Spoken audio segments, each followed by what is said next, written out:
Cordial y afectuoso saludo a quienes se conectan con la señal de televisión de CTV Barranquilla y su programa El Termómetro. Como siempre, es un verdadero placer estar con ustedes para analizar los grandes temas de la actualidad informativa local, regional, nacional e internacional. Hoy con una agenda internacional bastante movida. Sucesos que tienen el lente global con muchos focos, principalmente el triunfo de Nayib Bukele en la República de El Salvador ha dado mucho de qué hablar por lo contundente de esta victoria electoral. Él, a pocas horas del cierre del proceso de votación, se proclamó como el ganador con una afirmación contundente, diciendo que era la primera vez en la historia que en una nación democrática un partido político lograba prácticamente el control total del Parlamento. Y más aún, con una aprobación del 85%, que luego en cifras oficiales estuvo reducida un poco menos. Sin embargo, este efecto del fenómeno Nayib Bukele va a tener repercusiones en América Latina y en el mundo, sobre todo en países que tienen grandes problemas de seguridad y en los cuales la agenda de las organizaciones defensoras de derechos humanos siempre van a estar atentas a sus decisiones, a sus estrategias, a sus planes, a sus medidas y a las acciones que tomen para intentar reducir el índice de la delincuencia. De igual modo, en los Estados Unidos, las elecciones presidenciales están dando mucho de qué hablar por la figura de Donald Trump, en un hecho también sin precedentes en el estado de Nevada, donde no pudo participar el expresidente Trump, triunfó una especie de voto en blanco, que no es tan voto en blanco, sino una opción denominada por ninguno de los candidatos, lo cual manifestó un respaldo importantísimo a la figura de Donald Trump. Pero otro hecho que también ha llamado la atención a nivel mundial ha sido una señalamiento o una respuesta que dio el presidente Javier Milei refiriéndose al presidente Gustavo Petro como un comunista exguerrillero que estaba hundiendo a Colombia. La respuesta del presidente colombiano fue llamar a consultas a su embajador en Buenos Aires. Para analizar estos y otros temas de la agenda internacional, hoy tenemos un panel de expertos habituales de lujo. Desde la ciudad de Miami, en los Estados Unidos, sur de la Florida, está con nosotros Tatiana Enríquez. Tatiana Enríquez es comunicadora social y periodista, relacionista pública con una amplísima experiencia en medios de comunicación a nivel nacional e internacional. Tati, bienvenida al Termómetro y muchas gracias por estar con nosotros en CTV Barranquilla. Muy buenas noches, familia, doctor Enríquez y toda la teleaudiencia de CTV Barranquilla. Es un gusto, un privilegio nuevamente estar con ustedes en el programa El Termómetro. Feliz y contenta con 66 grados Fahrenheit de temperatura aquí en la ciudad de Miami, pero contentísima por esta nueva temporada en El Termómetro. Ha bajado la temperatura entonces en el sur de la Florida y se le nota a usted la sonrisa del frío. Esperamos que no sea la sonrisa del hielo. Desde la ciudad de Caracas, la hermosa Caracas en Venezuela, está con nosotros Jennifer Barreto Leiva. Jennifer Barreto Leiva es abogada, periodista, directora de la plataforma digital Política en Faldas, entre otras grandes actividades periodísticas que la destacan como una de las voces más autorizadas en su país. Jennifer Barreto Leiva. Bienvenida al termómetro y qué bueno en este 2024 volver a ver. Un gusto inmenso volvernos a ver, como lo prometimos, aquí estamos en el 2024 en el termómetro, dando esos análisis con altura, siempre subiendo la temperatura, invitando a pensar a nuestra audiencia de todos esos temas que ocupan la política internacional. Un gusto estar acá y bueno, vamos a ver qué depara la conversación de hoy. ¿Cómo está el clima en Caracas, Jennifer? Caracas, una ciudad con un clima cálido bastante agradable, en estos días tiende a refrescar un poco más. Está bastante fresco, el Ávila, que es el pulmón de Latinoamérica, está en uno de sus puntos más hermosos y bueno, está un clima bastante cordial y bastante amable que invita a conocer la ciudad. Ha bajado la temperatura, entonces también en Caracas, esperemos que no así en el contexto político.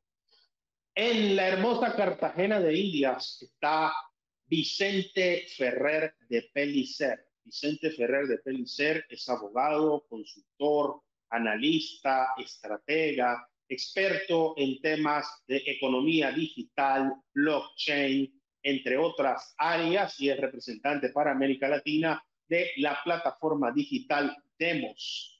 Doctor Vicente Ferrer de Pellicer, bienvenido al termómetro y muchas gracias por estar con nosotros en CTV Barranquilla en este 2024.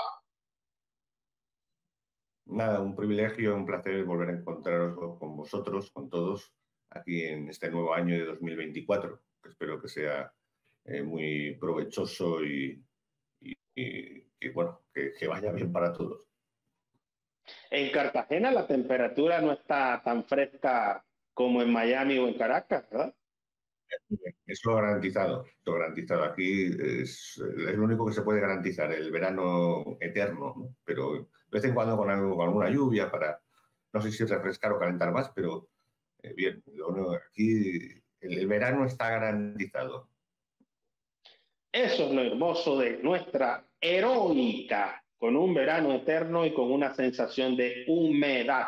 Y en la ciudad de Barranquilla, muy cerca de los estudios de CTV, se encuentra con nosotros el doctor Gabriel Orozco. Gabriel Orozco es filósofo, doctor, profesor, investigador, analista internacional con una amplísima experiencia y una de las voces más activas en la opinión pública en la ciudad, en la región Caribe y en el país. Doctor Gabriel Orozco, bienvenido al termómetro en este 2024 y muchas gracias por estar con nosotros en CTV Barranquilla. Estimado Julio, muy buenas. Un cordial saludo para todos quienes nos ven, quienes nos sintonizan ahora. Un placer nuevamente estar acá y prestos para el debate, el análisis en este 2024. Muchísimas gracias, doctor Gabriel Orozco. Entremos en materia porque hay mucha tela que cortar y parece a veces que la tijera no alcanza para tanto corte en la opinión pública. Pero empecemos con dos damas que saben usar muy bien la tijera, sobre todo a la hora de hacer análisis político. Empecemos con el tema de Donald Trump. Donald Trump. Tati Enríquez, ¿cómo ha recibido la opinión pública este triunfo de Donald Trump en cuerpo ajeno, por así decirlo, en Nevada? Porque la segunda candidata, Nikki Haley, no obtuvo el resultado que aspiraba, sobre todo porque estaba compitiendo contra una suerte de voto en blanco. ¿Cuál ha sido el efecto de esta noticia en el caucus de Nevada? Bueno, doctor Enríquez, aquí el termómetro sí que está a su máxima expresión, no por el frío, sino por el calor de esta gran noticia. Y digo gran noticia porque la mayoría de las personas aquí en el sur de la Florida le apuestan a que el ganador de las primarias del Partido Republicano es el expresidente Donald Trump o el ciudadano, por ahí le dicen también, por aquello de que le han querido quitar la vestidura de presidente para avanzar en todo lo que tiene que ver con los procesos judiciales. Nikki Haley definitivamente sí se llevó una sorpresa, ella, el haber perdido en Nevada, que es el estado plateado para las elecciones en cualquier tipo que se requiera. Así que va avanzando. De todas maneras, pienso yo que ella va a esperar un poquito más adelante. Todavía no estamos precisando una retirada de la ex embajadora de la ONU, ex gobernadora del estado de California, pero esperamos que realmente llegue al punto en que se retire. Está midiendo quizás un poco de puntos, a ver hacia dónde le depara su carrera política, pero sobre todo esperando el resultado de lo que se está llevando a cabo en una corte civil con respecto a los casos del presidente Donald Trump. Así que vamos a ver, en este momento son dos candidatos los republicanos que van avanzando hacia las primarias de este partido para encabezar, por supuesto, esa lista, ese número del Partido Republicano hacia la presidencia de los Estados Unidos, que los llevaría precisamente a sentarse en la silla más importante gubernamental en la Casa Blanca. Ahora bien, el hecho de que ella haya sido la única persona para presentarse en Nevada y en la otra casilla decía ninguno de los candidatos, teniendo en cuenta que Trump no estaba allí, pues es un golpe bajo para ella en su carrera, porque definitivamente esperaba ganar, porque no tenía contendiente ahí, por si te cabe la palabra, en ese momento. Así que la señora Nikki Haley está pasando por un momento complicado, pero a nivel estratégico van a esperar a ver qué pasa en Carolina del Sur.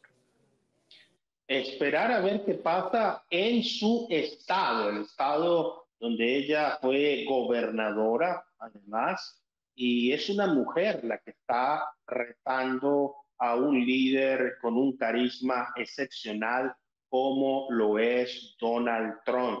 Y decimos esto porque ese carisma de Donald Trump es lo que ha polarizado en la actualidad a los Estados Unidos. Jennifer Barreto Leiva, ¿cómo ven desde Caracas estas elecciones primarias republicanas? ¿Se da por descontado el triunfo de Donald Trump ahora, inclusive después de lo que ha pasado en Nevada, en Carolina del Sur?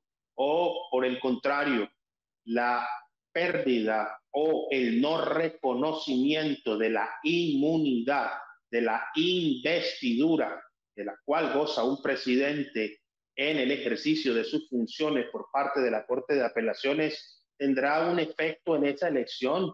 Y podríamos pensar que por primera vez llegue a la Casa Blanca una mujer por carambola, si lo decimos en términos villarísticos, porque la mayoría de las encuestas dicen que si la candidata fuera Nikki Haley, le ganaría al presidente Joe Biden.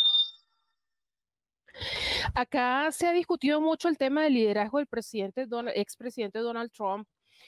Viéndolo desde el punto de vista estratégico, por supuesto, esto le da a Nikki Haley muchísimo más liderazgo o le da, digamos, más oportunidades de poder ganar. Aunque esto tiene las opiniones divididas en el Partido Republicano, donde la corriente de los que no quieren y nunca les ha gustado el expresidente Donald Trump, pues les da una opción, cosa que no tuvieron en la elección pasada. La elección pasada todo el mundo tuvo que someterse, si se quiere usar el término, al liderazgo del expresidente Donald Trump, puesto que no había otro candidato realmente que pudiera hacer una fuerza tan importante que lo llevara a la presidencia de los Estados Unidos. Estratégicamente hablando, la parte de la corriente de opinión en cuanto a los republicanos, hay que ser bien honestos, los que inclusive estarían apostando por Nikki Haley, muchos no están totalmente de acuerdo con sus posturas. Ella ha roto un poco el esquema de lo que es un republicano tradicional. Sin embargo, vuelvo, como siempre dije el año pasado, a irme hacia la parte del ciudadano. Por mucho que no nos guste un candidato presidencial, todas estas maniobras jurídicas, todas estas maniobras legales, lo único que eventualmente están consiguiendo es restarle libertades al ciudadano. El ciudadano común, normal, votante, tiene derecho a votar por quien quiera. Y en aras de esa misma libertad, cualquier persona que se apueste a la silla presidencial tiene derecho a que la ciudadanía lo vote. Entonces, lo que yo estoy viendo que estas gestas legales y jurídicas que lo que quieren es neutralizar al expresidente Donald Trump porque no les gusta, por la razón que sea, lo único que está consiguiendo es un golpe a la democracia. Por mucho que se vive en una república, pues existe una democracia, existe una libertad, y esto al final lo único que termina repercutiendo es al ciudadano, es a la tranquilidad y estabilidad de un país. Nadie tiene derecho a cercenarle al ciudadano como un promedio la libertad de elegir a quien quiera. Entonces, por supuesto, si se mira a un punto de vista estratégico, van a ser votos menos en teoría para el presidente Donald Trump.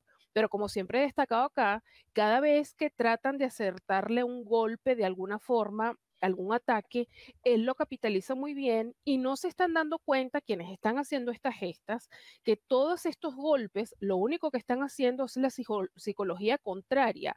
Mientras más atacan al presidente Donald Trump, más lo victimizan ante los ojos de sus votantes y por tanto son más ganas, más intención de voto y más votos que se podría conseguir al final de la jornada.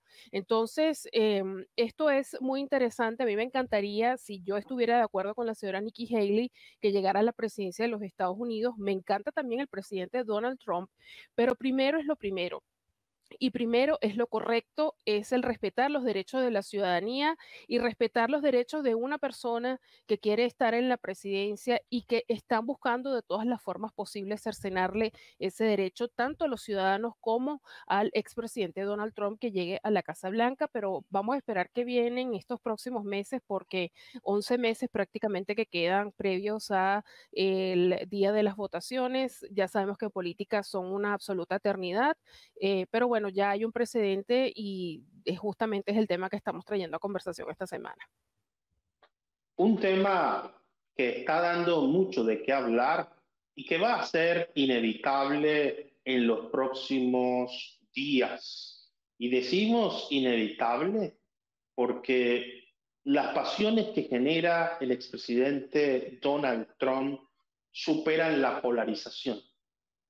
Es un nivel de radicalización de sus líderes más leales y también unos niveles de odio por parte de sus contradictores. Se ha discutido mucho en este programa sobre la instrumentalización del sistema de justicia. No deja de sorprender que recurrentemente procesos jurídicos tienden a influir sobre la intención de voto y la preferencia de los electores. Veremos cuáles serán las consecuencias. Doctor Vicente Ferrer de Pellicer, ¿tiene Nikki Haley alguna opción en caso de que el sistema judicial norteamericano saque a Donald Trump de la carrera presidencial, o eso le facilitaría la reelección a Biden sin la figura del hombre fuerte de Donald Trump? Es que sería pues, impensable que eso sucediese finalmente, ¿no? Es decir, sería muy difícil. Aunque, bueno, se están pasando unas líneas que jamás pensamos que podríamos ver. Es decir, nunca ha habido el que se le pueda juzgar al presidente según la Constitución, que lo es en todas sus funciones hasta el 20 de enero, ¿no? Que pasa a la otra persona y tratarle de achacarle lo del 6 cuando es presidente hasta el 20. Es decir, se están produciendo unas cosas a nivel judicial que da la sensación que no saben ni las consecuencias mismas de los que están promoviendo estas cosas que jamás tienen precedentes, ¿no? Es muy, se está incluso comparando ya muchos del Partido Republicano con Trump a María Corina Machado, ¿no? en Venezuela. Es impensable, sí. Y la verdad es que no veo tanto como vosotros la realidad del Partido Republicano. Es que, no sé, la estrategia de Nikki Haley, como no fuera esa, que por obligación, porque se está ganando realmente la enemistad y casi, pues bueno, el rechazo, desde luego no es ya identificada como MAGA, y estamos hablando que es la abrumadora mayoría del Partido Republicano actual. ya que se daba por hecho, cosa que era histórico, que podía haber caído ya, y de todas formas el primer supermartes, que será en marzo, bueno, el batacazo va a ser gigantesco según según todo cómo iba la cosa. Entonces, que además ha sido humillada ahora con un voto blanco, o sea, no sé más qué puede pasar, ¿no? Podría decir una escatología, pero realmente en Estados Unidos se puede imponer en contra de los electores y en contra de un candidato, sería, no sé, lo veo impensable, tanto por la tradición de los Estados Unidos de ambos partidos, como por ¿cómo se llama esto? Por la misma realidad política actual.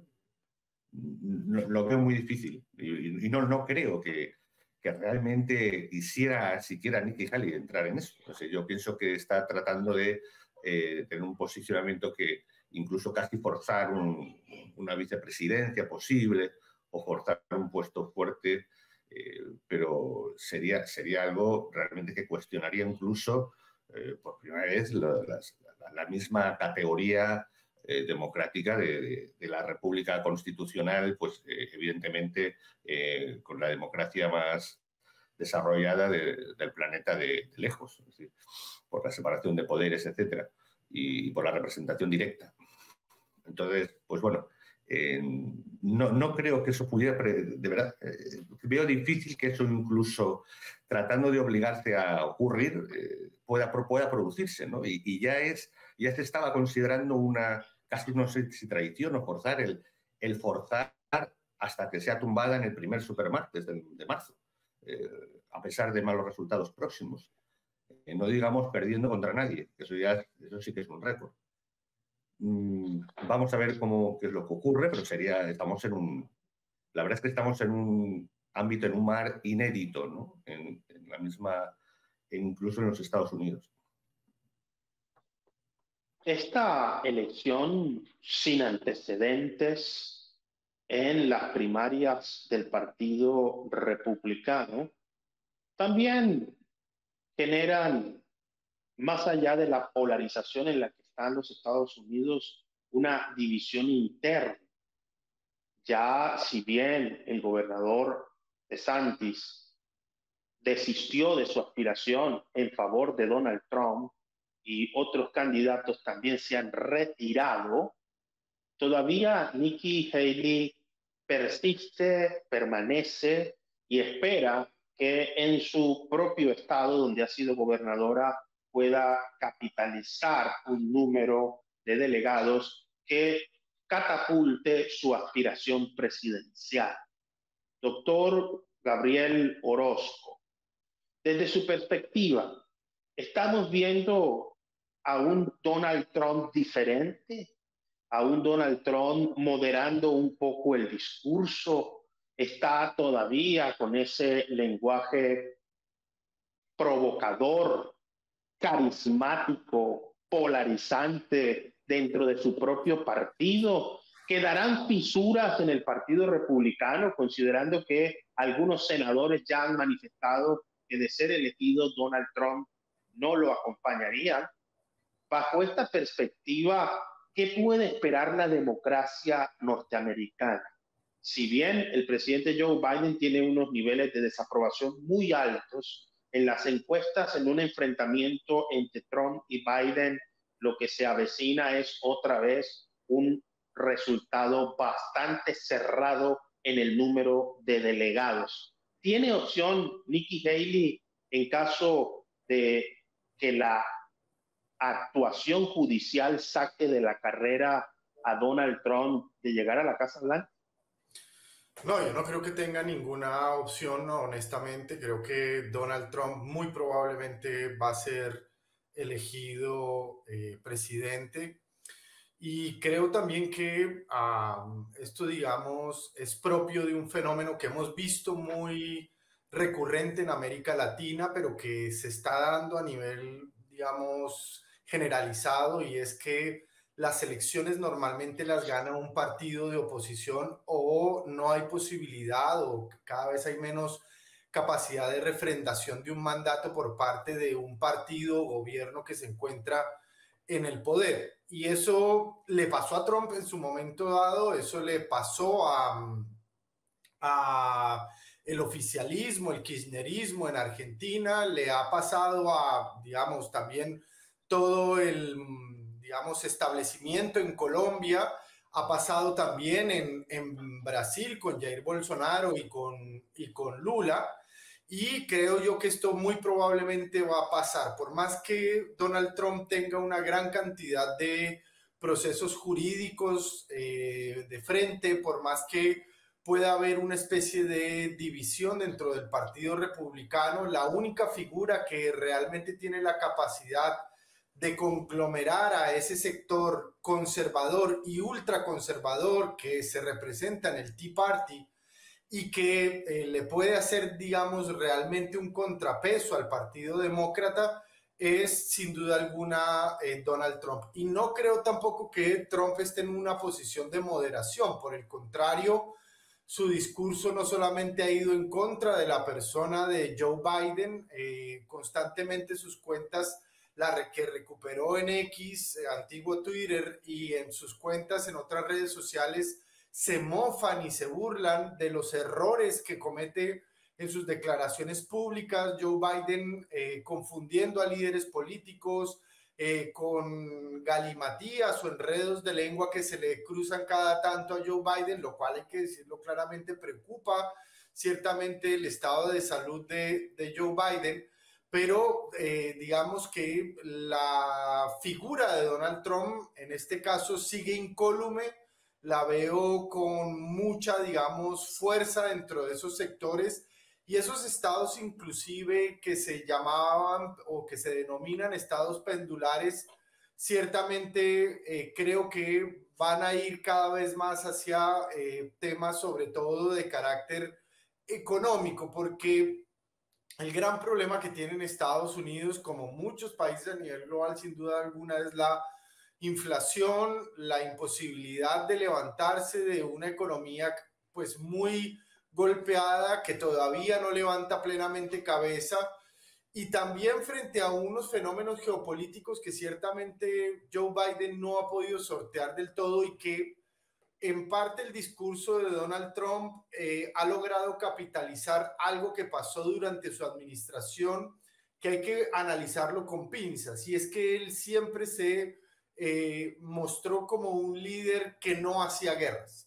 Y él, dentro de todos sus discursos y su estrategia de comunicación política, lo que dice es que él nunca emprendió una guerra, ni con Trump, ni con Putin, ni con tampoco Irán, ni con Corea del Norte. Y dice que frente a su administración nunca hubiera ocurrido la invasión a Ucrania, nunca habrían este tipo de confrontaciones y que su gran rival en realidad lo tacha así como un rival es China y que no va a dejar que China le siga pisando los talones, respirando en la nuca a Estados Unidos y que va a hacer todo lo posible por lograr ese American First, esa visión de que Estados Unidos siempre va a liderar. Entonces yo creo que nos guste o no nos guste, no es una cuestión de gusto. Ciertamente a mí muchas de las cosas que acontecen con Donald Trump no me gustan, pero la realidad, los números,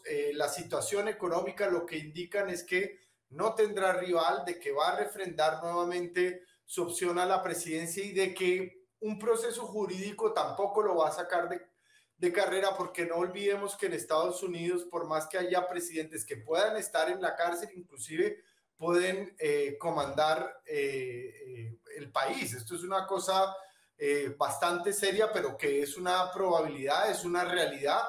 Pero pues el sistema legal, y con esto termino, en Estados Unidos está muy diseñado para que quien tenga recursos no vaya a la cárcel. Lo hemos visto con otras grandes figuras, muy difícilmente pues pueden, digamos, metérsele por alguna forma y Donald Trump tiene la capacidad, tiene el respaldo. Él cuando abre una, digamos, perspectiva de recaudación de fondos, inmediatamente le llueven millones de dólares que no son de los grandes contribuyentes, de los grandes lobbies, sino de los pequeños contribuyentes, Por tanto, yo veo muy difícil parar a Donald Trump. El problema migratorio, sin duda alguna, es uno de los que acapara la mayor atención.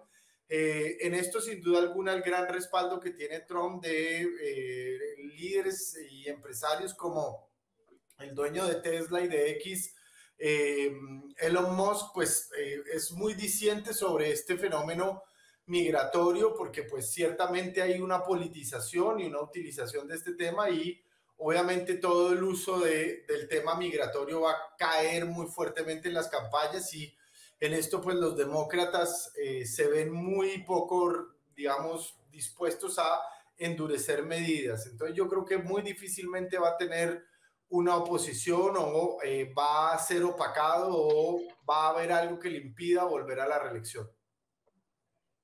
El panorama político en los Estados Unidos está, como decimos aquí, no para alquilar balcón, sino para comprar palco.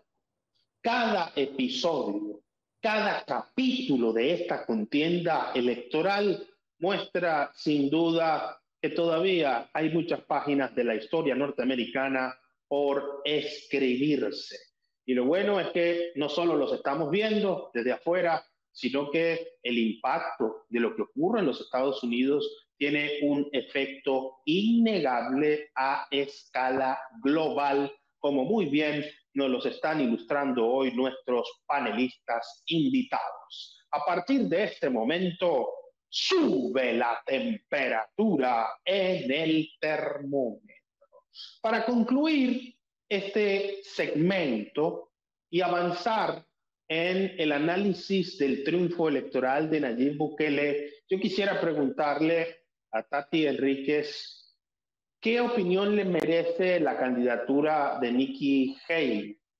¿Tendrá opción Nikki Haley de ser la primera mujer en ocupar la Casa Blanca en caso, según algunos analistas, de que logre el sistema judicial sacar de carrera a Donald Trump? Otros dicen que esto es improbable, pero ya hemos visto quitarle la inmunidad a un presidente en los Estados Unidos es un hecho contundente.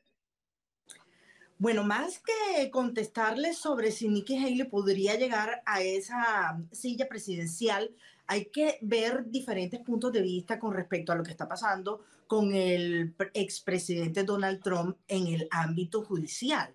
Y haciendo un poquito de resumen, hay que tener en cuenta también que Donald Trump ha pasado por diferentes cortes.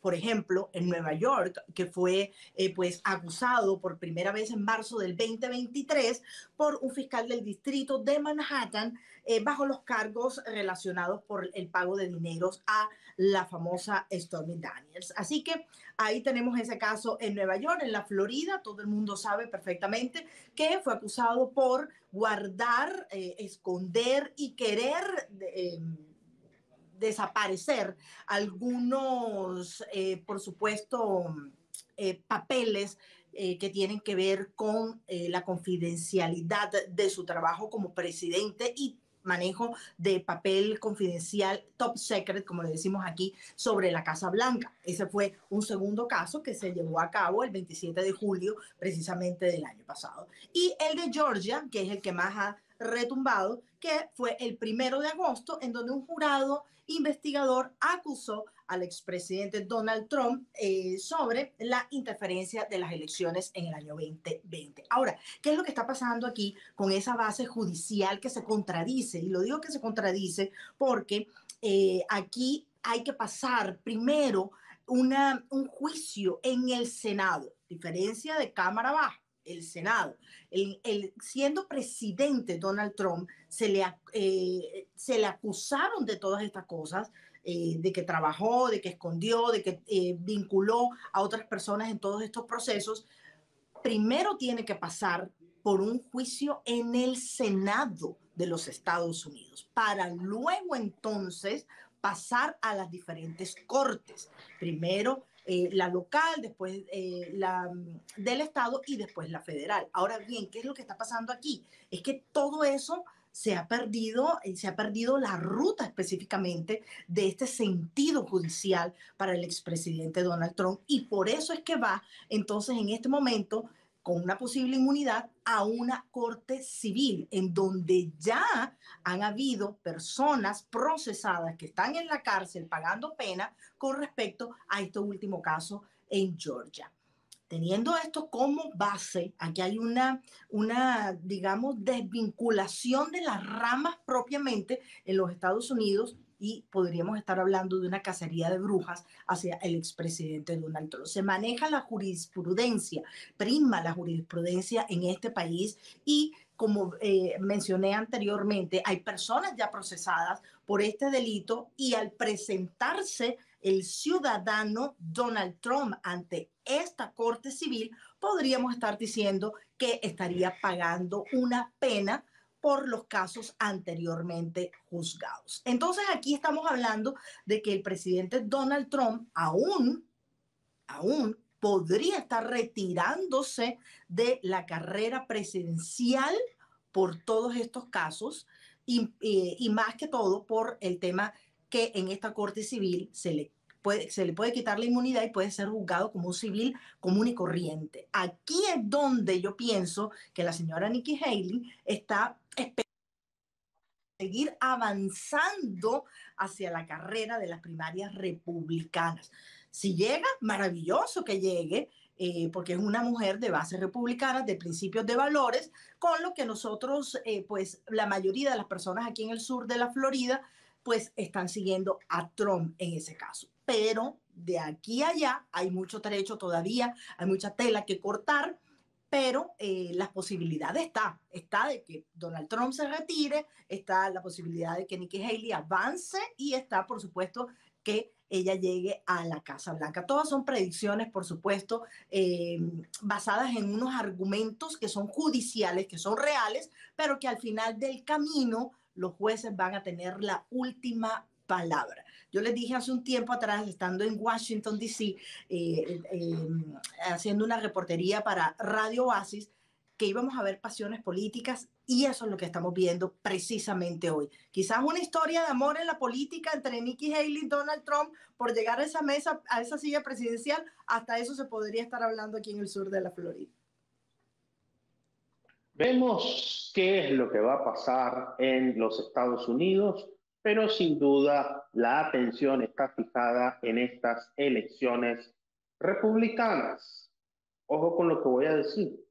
La mayoría de los analistas dan por sentado que el nuevo presidente de los Estados Unidos será el candidato republicano por el desgaste, la crisis económica de migración que bien han mencionado nuestros panelistas, pero a los republicanos, como en el béisbol, hay que ganarles hasta el último inning, principalmente cuando se enfrentan a candidatos demócratas, como ha ocurrido en el histórico bipartidismo de los Estados Unidos. Doctora Jennifer Barreto Leiva, analicemos ahora el triunfo de Nayib Bukele, un líder, si se quiere, con unas particularidades poco comunes, específicamente en América Latina, en Centroamérica más concretamente, con una habilidad extraordinaria para manejar las redes sociales y principalmente con una estrategia de seguridad que genera mucha polémica a nivel internacional, pero a nivel local parece generar grandes satisfacciones en cuanto al gran acompañamiento y la popularidad de la que goza el presidente de los salvadoreños. Recientemente, en una rueda de prensa, el presidente Nayib Bukele entró en confrontación con un medio internacional, específicamente con la cadena Univisión, diciendo, entre otros términos, preguntándole al periodista colombiano Félix de Bedú, ¿para quién trabajan porque viven todo el tiempo sacando información negativa en sus términos de lo que ocurría en El Salvador, y se atrevió a retarlo diciendo: hagan ustedes una llamada y pregúntenle a su audiencia en los Estados Unidos Latina qué piensan sobre lo que está pasando en El Salvador. Dos preguntas para resumir este comentario. ¿Qué debemos analizar del triunfo de Nayib Bukele y del eco que tendrá esa estrategia de seguridad en América Latina? Y es correcto que un presidente se refiera así a un medio de comunicación, porque ojo con lo que voy a decir. Generalmente en los medios, si fuese un líder de izquierda el que atacara un medio de comunicación, era mal. Lo hemos visto cuando líderes de izquierda señalan a los medios. Cuando lo hace Donald Trump, entonces salen los de izquierda y los de derecha a emitir su opinión de acuerdo a sus preferencias. Si son de izquierda, señalan a Trump; si son de derecha, lo defienden. ¿Qué podemos decir frente a esto que ha ocurrido con Nayib Bukele? Voy a responder de atrás para adelante las preguntas. Lo primero, siempre creo, y lo voy a defender donde esté, que tenemos que elevar el nivel de la conversación en la política, sobre todo en Latinoamérica, que ha bajado tanto desde la llegada del chavismo, donde ya no se usan protocolos, donde ya no se usa la etiqueta ni el respeto mínimo que se daba a los dirigentes, a los políticos en las distintas sillas administrativas. Entonces, creo que es un gran error el ponerse de tú a tú con un periodista, por mucho que se esté en desacuerdo. No es menos cierto que desafortunadamente los grandes medios de comunicación pues han estado fustigando desde que llega el presidente Nayib Bukele en sus formas, en las decisiones que toma, y yo entiendo que como ser humano se cansa, pero él nunca debe olvidar de que es el presidente de un país, es el líder de una nación que es ejemplo en este momento en el mundo, un presidente sobre el cual pesa la mirada de la comunidad internacional por todas estas voces que alegan de que en El Salvador se están violando derechos que se le están tratando de proteger a la gente como por ejemplo la Mara Salvatrucha que mantuvieron en terror El Salvador por tantas y tantas décadas, los grandes responsables de que los salvadoreños tuvieran que escapar del país para poder vivir, porque ya no era ni siquiera sobrevivir. Entonces, por ahí creo que es un fallo de él, es humano, es perdonable, todos tenemos límites y puedo comprender que quizá en un momento de mucha emoción, como el día de la reelección, bueno, se le haya ido ese desliz emocional. Ahora bien, con el tema de la reelección, esto era un proceso natural que iba a suceder. Nayib Bukele se ha convertido en un ejemplo de lo que se tiene que hacer cada vez que un país está en la situación en la que estaba hace 4 años El Salvador. El Salvador era un país que estaba prácticamente perdido y con estas políticas, con esta disciplina, él llega a poner orden, llega a poner mano dura. El Salvador hoy por hoy es un país donde se puede caminar de noche, un país que ha sido sede del Miss Universo, nada más y nada menos, y donde en la actualidad la compañía Google ya tiene oficinas por primera vez en Latinoamérica. No es poca cosa lo que ha logrado Nayib Bukele. Estas voces que siguen apelando a los derechos humanos de delincuentes, porque esos son personas que mantuvieron en terror por décadas a todo un país, están simplemente alegando un disparate, por decirlo de alguna forma coloquial, porque habría que preguntarle a cualquier salvadoreño cómo se siente ahora con el presidente Nayib Bukele. Yo que he estado en contacto con congresistas, diputados, políticos del país, han llegado a decirme que si por casualidad, por error, llegara a haber una crisis económica en El Salvador, ellos de manera gratuita, ad honorem, trabajarían para el presidente en señal de agradecimiento por todo lo que él ha hecho por el país. Y la constante que repiten todos los salvadoreños es: Nayib Bukele nos ha devuelto nuestro país. Y se está dando un fenómeno ahora muy interesante. En los 80 los salvadoreños tuvieron que escapar masivamente a los Estados Unidos y se llegaron a convertir en un gran dolor de cabeza para todo lo que era el sistema de inmigración del país. Sin embargo, ahora muchos están regresándose, familias que llegaron a irse a los Estados Unidos, ahora están regresando con nietos, bisnietos, enseñándole a estas nuevas generaciones lo que era El Salvador originalmente antes de que él llegara. Entonces, estas patadas de ahogado que están dando muchos, donde desafortunadamente muchos periodistas están teniendo un papel protagonista, inclusive llegando al extremo de llamarlo dictador. No tienen idea de lo que es un dictador cuando utilizan esa palabra y acá lo hemos mencionado muchísimas veces. Es sumamente delicado llamar a un líder político el dictador porque no les gusta su manera de gobernar. Creo que se están llevando las cosas a un punto absolutamente innecesario. Cuando existen problemas como esto, cuando tenemos grupos terroristas, cuando tenemos organizaciones ya incrustadas en un país, tienen que tomarse medidas de forma radical. Esto que hizo Nayib Bukele es lo que han debido hacer todos y cada uno de los presidentes de Latinoamérica donde están estas organizaciones enquistadas, donde han penetrado, así como ocurre en Colombia, Venezuela, en fin. Entonces, este desatino de llamarlo dictador y de poner como pobrecitos a personas que tuvieron en terror un país entero, me parece un exabrupto que no tiene límites. A mí me alegra muchísimo que yo que sí vivo en una dictadura, me alegra muchísimo que los salvadoreños hayan recuperado su país.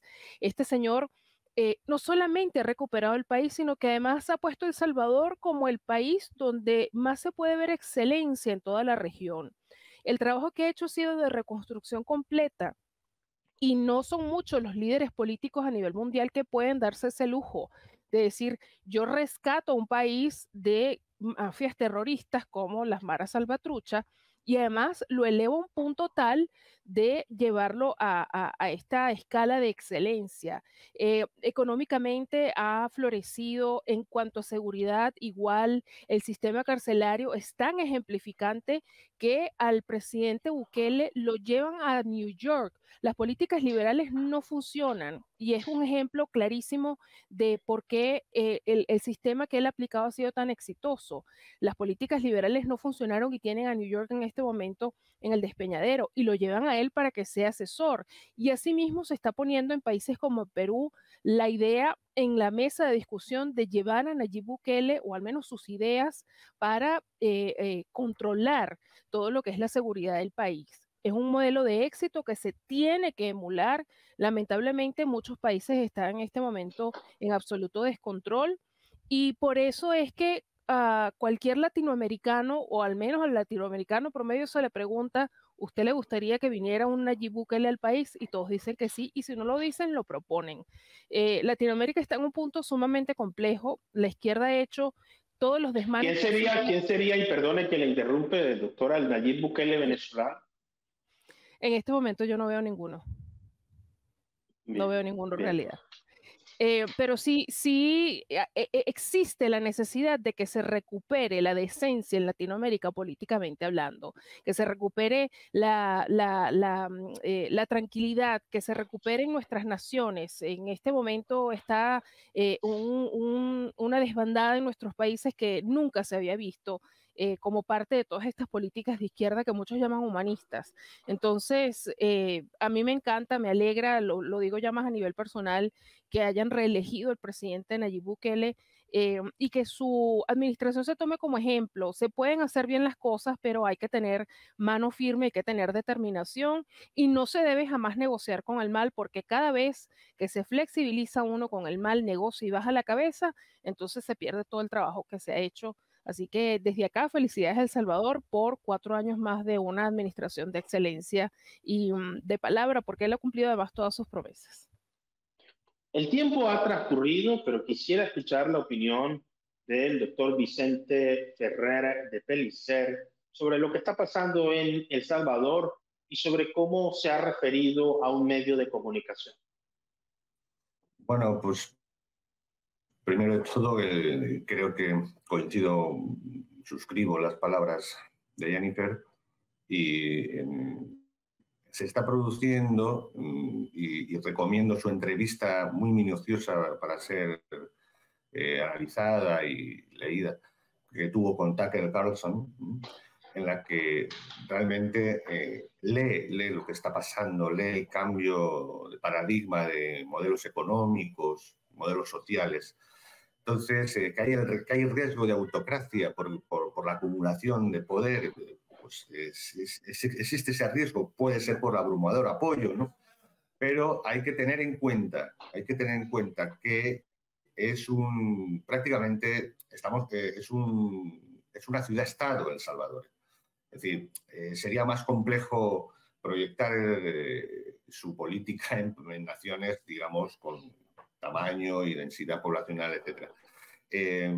Desde esa realidad práctica y objetiva, la verdad es que, es decir, creo que es absolutamente superlativa y sobresaliente lo que es capaz de hacer y lo que está llegando a hacer, optimizando absolutamente toda la infraestructura, rompiendo el establishment de los intereses y lobbies diferentes desde el mismo de FLN, desde donde salió, intereses de izquierda y de ámbitos internacionales de izquierda, como los que puedan haber de arena y de la derecha y temas de todo tipo. Entonces, ha sabido con eso conectar con la gente y ver exactamente, recuperar un poco el sentido con realmente la primera función del Estado, que es que la gente esté viva, no que se le abate. Estamos hablando de un país con 100 y pico de personas muertas cada 100.000 habitantes, una barbaridad, todos sabemos ya los números. Por cierto, también se le da una situación que obviamente sería difícil darse en otro país. Es que estamos ante las maras, que son un tipo de extremo digamos, de mafia en la que no es que no exista la omertá, es que su declaración prácticamente tiene las confesiones escritas en el cuerpo. Sí, la facilidad con que va a recibir de tener condenas es abrumadora. Entonces, y además en una situación que era prácticamente de guerra, ¿no? de tomada del país, en unos 80%. Es decir, no es una exageración la situación, digamos, de emergencia, que además ha circunscrito solo al tema de las maras, ¿sí?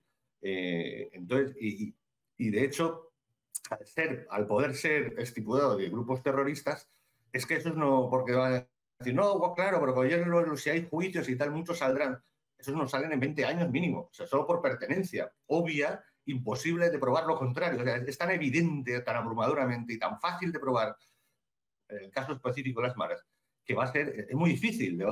Es decir, no van a salir como mínimo por pertenencia. Imagínate cuando se acumulen con todas las pruebas que además también les tienen encima, los que han matado, los que han violado, los que han... realmente puede tener esa política en ese sentido y mantener unos principios básicos, ¿no? De justicia, etc.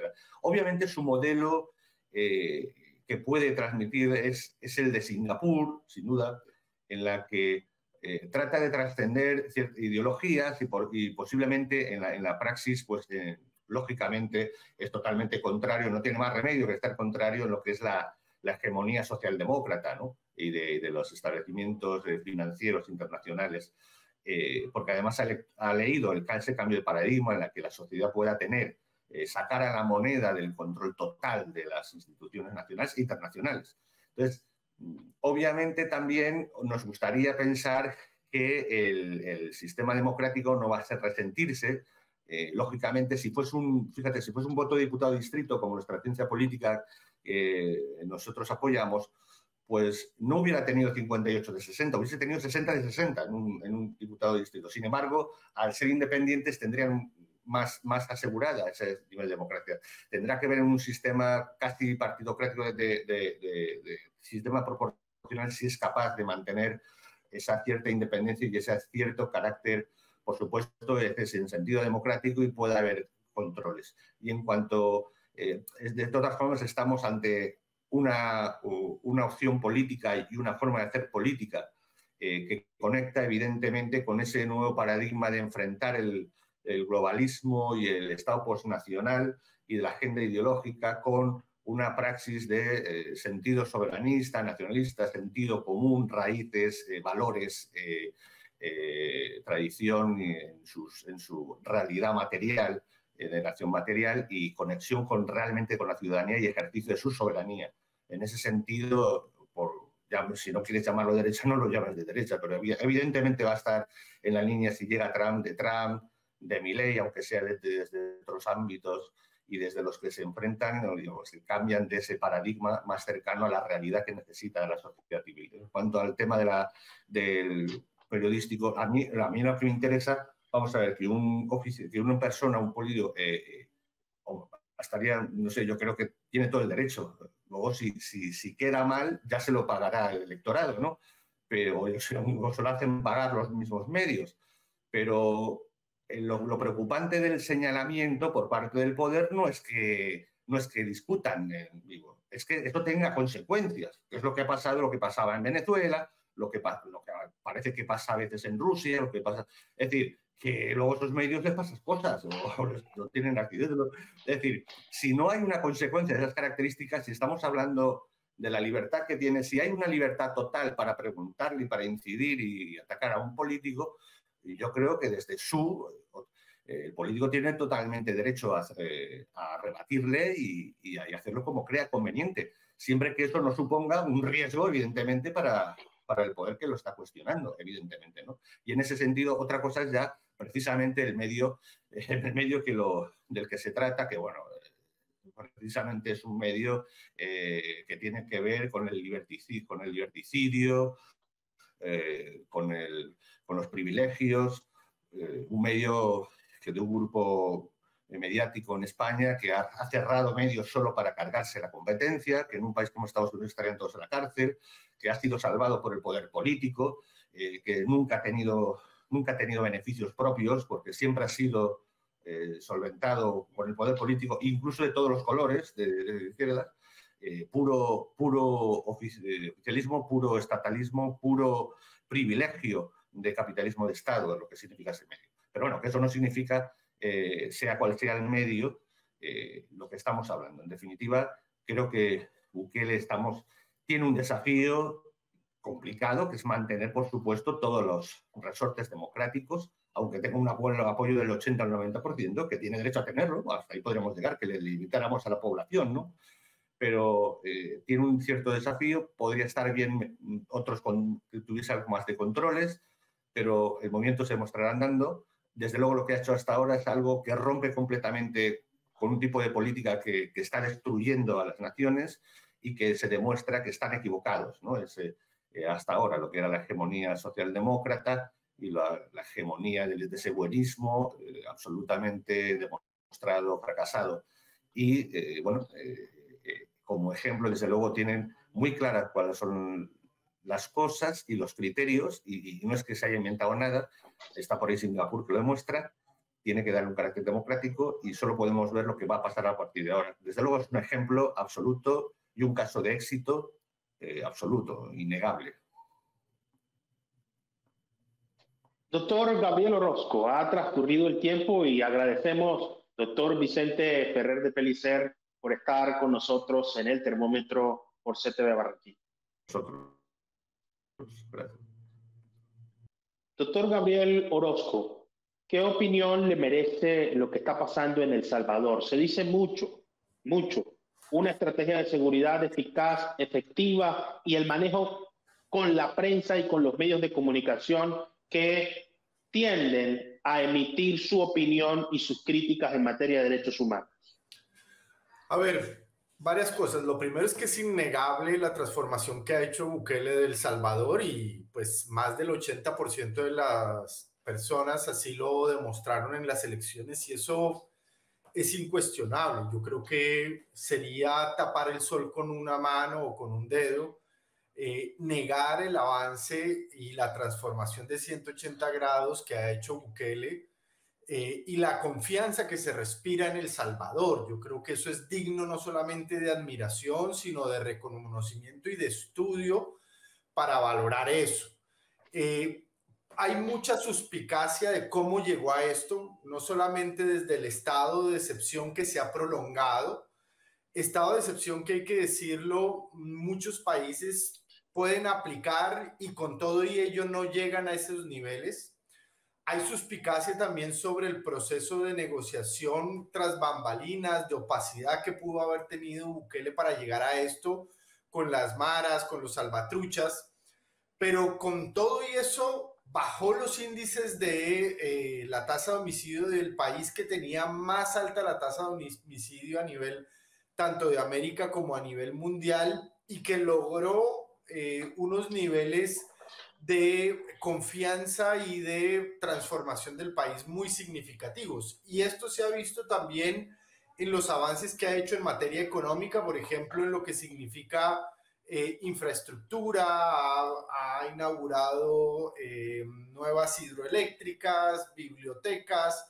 Entonces, esto, digamos, yo creo que es un hecho incuestionable de que Bukele le ha cambiado la cara a El Salvador, se ha vuelto un centro de eventos, fue el país que organizó los últimos Juegos Centroamericanos y del Caribe, cuando Panamá rescindió su opción de desarrollarlos, cuando ya estaba elegido, ha cedido centro de grandes eventos como Miss Universo. Entonces, eso es innegable, es algo que hay que, como lo decía Jennifer, aplaudirlo, reconocerlo, porque lograr eso ciertamente es muy difícil. Pero hay otros aspectos que sí preocupan, y si bien es cierto, no comparto algunos, digamos, conceptos que pueden tener organizaciones como Human Rights Watch con Juanita Gobertus o algunos señalamientos de medios de comunicación, sí hay unos factores que preocupan sustantivamente, y es que en la situación actual en la que se vive en Salvador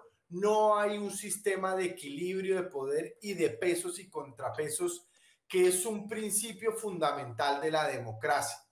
Digamos, si en estos momentos comenzáramos a reevaluar nuestros conceptos de lo que significa la democracia, lo que significa el Estado de Derecho, pues bueno, tendríamos que entrar en una nueva fase de análisis político, en una nueva, digamos, lógica de ciencia política o de análisis internacional, pero lo cierto es que la democracia en gran medida se basa en los pesos y contrapesos.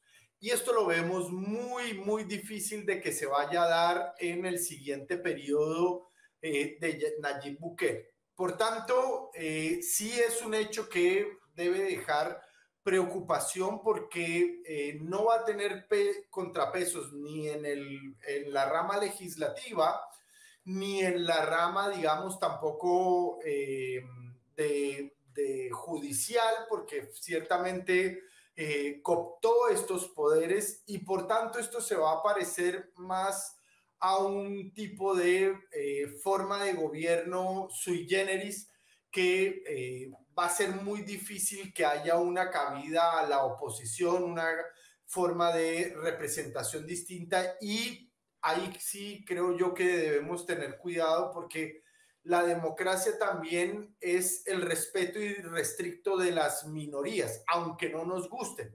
Por ejemplo, puede haber movimientos que no les gusten los grupos LGTBIQ+, o que no les gusten los animalistas, o que no estén de acuerdo con la posición, pero la democracia consiste justamente en el respeto de estos grupos. Y yo creo que aquí vemos un problema sustantivo en El Salvador, que esta gran mayoría que acoge a Nayib Bukele puede representar una amenaza a la diferencia sustantiva.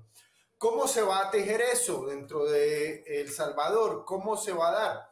Bueno, pues lo que han venido argumentando varios grupos de ONGs, varios movimientos, independientemente que estén con medios de comunicación de izquierda o financiados por Soros o tal, es que pues va a haber muy poco espacio para el debate, para la contraposición, y creo que esto sí puede tener un riesgo significativo para la democracia. Ahora, ¿dónde veo yo que debe haber, digamos, una mayor acción por parte de la comunidad internacional? Y es permitir estos juegos o estos espacios de diálogo dentro del juego democrático. Creo yo que más que señalar a Bukele solamente como un simple y ramplón dictador, como sí lo puede ser en otros espacios en donde no hay, como decía Jennifer, el más mínimo nivel de debate, lo cierto es que sí debería haber una especie de promoción de diálogos para ese respeto de las minorías, y sobre todo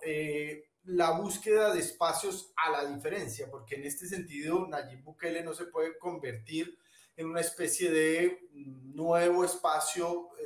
Digamos, Bukele se considera a sí mismo, entre comillas, una especie de dictador cool, pero yo creo que es una manera muy mal, digamos, lograda de definir lo que significa un proceso de transformación que requería un pueblo muy desestructurado socialmente, económicamente, por supuesto en materia de seguridad, y por tanto Nayib Bukele se acerca más a la figura de lo que han hecho líderes transformadores que pues han sido muy polémicos, pero que lograron ciertamente avances muy significativos en América Latina, como lo fue en su momento dado Lula da Silva, como lo fue en su momento dado Uribe, como lo han sido algunos líderes que inicialmente han logrado transformaciones significativas. Pero este proceso de reelección, de cooptar todos los espacios, pues genera mucha inquietud sobre la capacidad de unos pesos y contrapesos que son esenciales en la democracia. Y por tanto, pues creo yo que va a ser muy importante el rol de la comunidad internacional, no de las ONG solamente, sino de organismos internacionales, de diálogo y de invitación al respeto de las diferencias, incluso dentro de un proceso que no se niega en lo exitoso que ha sido. Muchísimas gracias, doctor Gabriel Orozco, por estar con nosotros en el termómetro por CTV Barranquilla. Ha transcurrido el tiempo y queremos darle las gracias también a la doctora Jennifer y Tati por estar con nosotros hoy en el termómetro por CTV Barranquilla. Muchas gracias, doctora Jennifer. Gracias a ustedes por la oportunidad. Dios mediante, nos vemos dentro de 7 días. Así es, con la ayuda de Dios. Muchas gracias, doctora Tati. Muchas gracias a ustedes por la oportunidad y complacida, por supuesto, con estos temas que son de gran envergadura a nivel latinoamericano y el mundo. Nos vemos la próxima semana. Gracias, doctora. Muchísimas gracias. Lo hemos visto. Una carrera electoral en los Estados Unidos que tiene adelantamientos, choques, disputas, pero que no deja de ser entretenida. Pareciera que la política se ha convertido en un espacio nuevo de entretenimiento. Y el mundo se está acostumbrando a eso. El escenario propicio para la toma de decisiones, la búsqueda de satisfacción de necesidades y la resolución de problemas se ha transformado en un show mediático en el que los actores muchas veces tienen roles protagónicos mucho más parecidos a otro tipo de espectáculos. Y decimos esto porque no es un asunto solo de los Estados Unidos. Los escándalos, las críticas, los señalamientos, los excesos y los abusos en el ejercicio del poder parecen ser hoy la característica habitual de nuestros liderazgos. Una cosa es cuando se intenta acceder a la intención de voto y otra cosa es cuando se ocupa la silla presidencial. Quienes logran mantener coherencia entre lo que dicen y lo que hacen, necesariamente no solo eligen sucesores, sino dejan un legado y una obra de gobierno para la posteridad. Lo cierto aquí es que debemos defender la libertad de prensa en todos los ámbitos, en todos los sistemas políticos, y el tratamiento respetuoso frente al disenso y la crítica es lo que legitima a un gobierno. Reconocemos los triunfos de El Salvador. Deseamos lo mejor para este país. Sin duda alguna, una nación hermosa. Así como sus volcanes demuestran la energía de su suelo y el talante de su gente, deseamos que sea ese paraíso que la naturaleza le ha regalado en calidad y en bienestar de su población. Pero también debemos hacer un llamado aquí a que nuestros líderes sean respetuosos con los medios de comunicación. Igualmente, los medios de comunicación tenemos un compromiso de respetar a las autoridades más allá de si están o no en la línea de nuestras preferencias. El reto entonces es entender que la tolerancia es un principio fundamental para la democracia.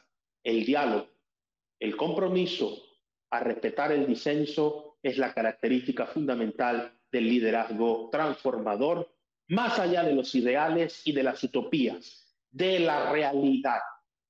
La política espectacular en principio no es mala, pero no debe ser la característica habitual de la actividad política. El espectáculo debe ser consecuencia del logro y no al revés, un espectáculo que oculta logros que nunca llegan. No olvidemos nunca esto. No existe yo sin nosotros. Lo mejor de todos para ti y lo mejor de ti para todos. Muchísimas gracias por estar con nosotros en el termómetro por CTV Barranquilla. Nos estamos viendo en todas partes.